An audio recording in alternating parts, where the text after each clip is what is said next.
So now that you're aware of all the requirements you need to apply for a Georgian visa, the next thing on your mind might be, okay, so where do I apply? How do I go about it? How long does it take? Must I appear in the embassy for the visa interview or submission of the documents? Can't I apply online using the e-visa system?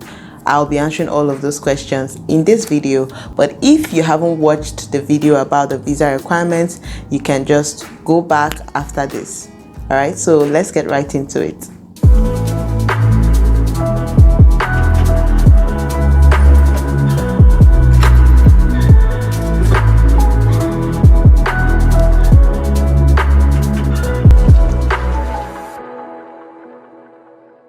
So welcome back to my channel. I know that most of you might be coming from the previous video about the visa requirements, but if this is your first time here, you're so welcome.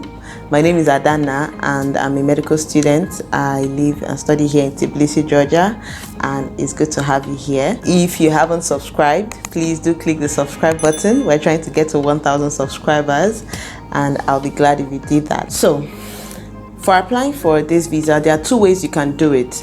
You can apply using the e-application system, or you can apply using the e-visa portal. So what's the difference between these two?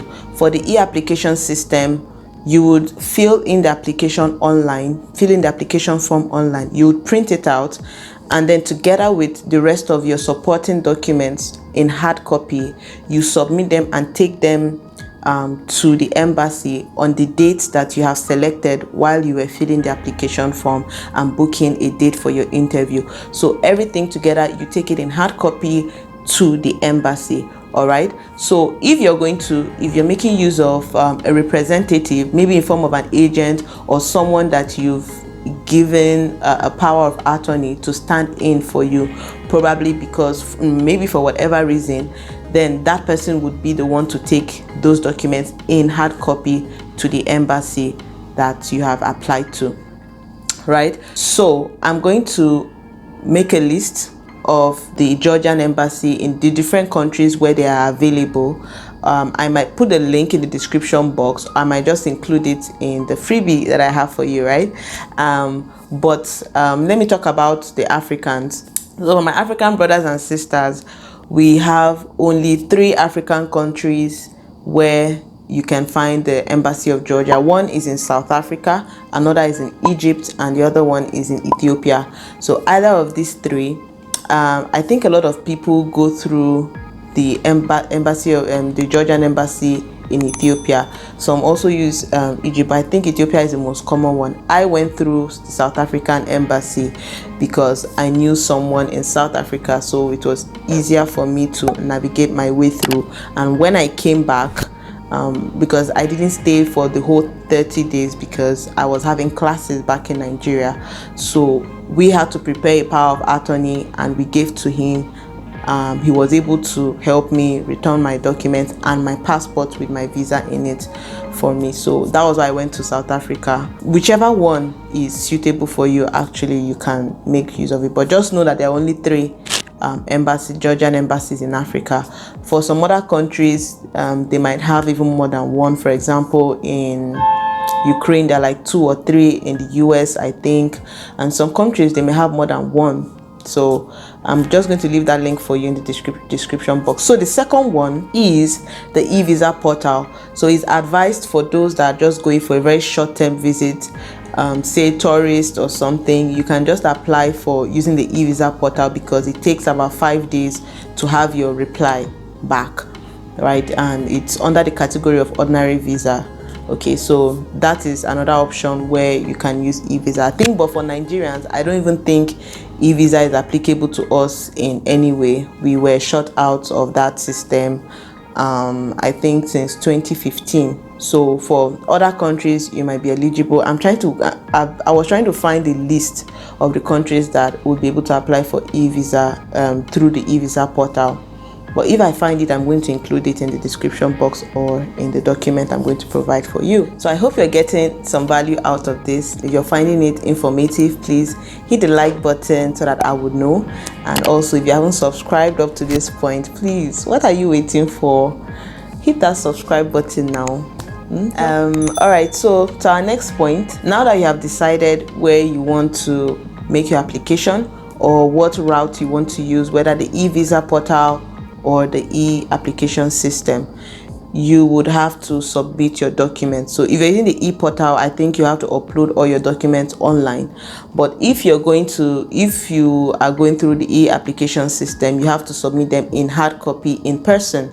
Or if you have a representative in form of an agent, they would have to present it in person to the consular, right? So that's the next step. And from that day, you have 30 days. So the next step now is the period of waiting, where you have to wait for at least 30 days to get an answer. So I know some people that have gotten an answer in less than 30 days, I think 2 weeks or so, but I think that's very rare. But just have 30 days in mind. That's the minimum. Mine even extended more than 30 days because I think they needed additional documents which I had to send to them and all of that, but usually 30 days. So the next step is just to pick up your visa. If you were given the visa, if you had a positive answer, then it means that you've gotten your visa and you would have to come and pick it up, or your representative whom you've given the power of attorney to stand in for you would have to go and pick it up.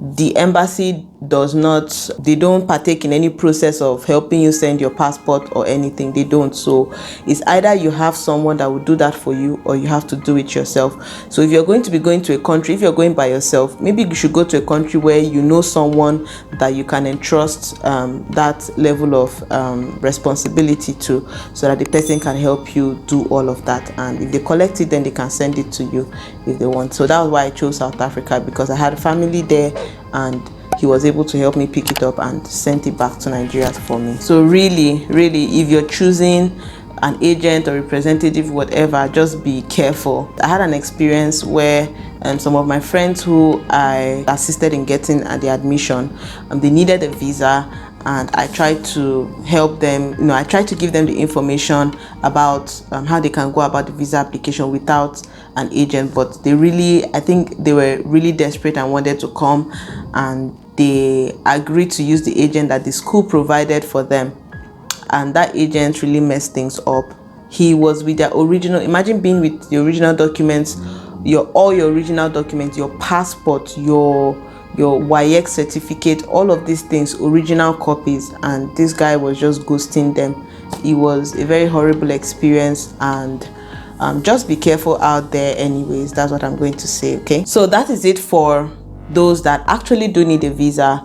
For some people, there are over 50 countries that if you have their visa, if you're a visa holder or you're permanent resident of these countries, you are eligible to come in for at least between 90 to 180 days, depending on the country that you are in. So that's good news, I guess, for people that are either visa holders or permanent residents of these, or even passport holders of these countries.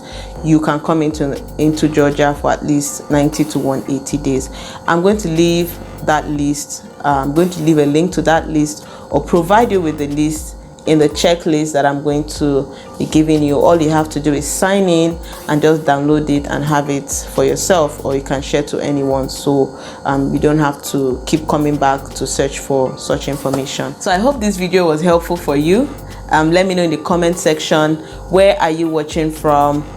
What are you coming in for? Are you coming in to study, or are you coming in as a tourist, or anything? Just let me know where you're watching from, and I'll be in the comment section looking out for that. In the subsequent videos, the next video I think should be about the changes that have happened or that have occurred due to the state, due to the pandemic, and on all those disruptions and changing protocols and all of that. I'm going to share that because a lot of people are really going through a lot, and it's difficult to really find information, but I'm going to share as much as I know and as much information that I've found. Disclaimer: I am not an agent, I am not a government official or anything. I'm just sharing with you the information that I have. If you like this video, please hit the like button, and yeah, I'll see you in my next one. Till then, keep living. Bye.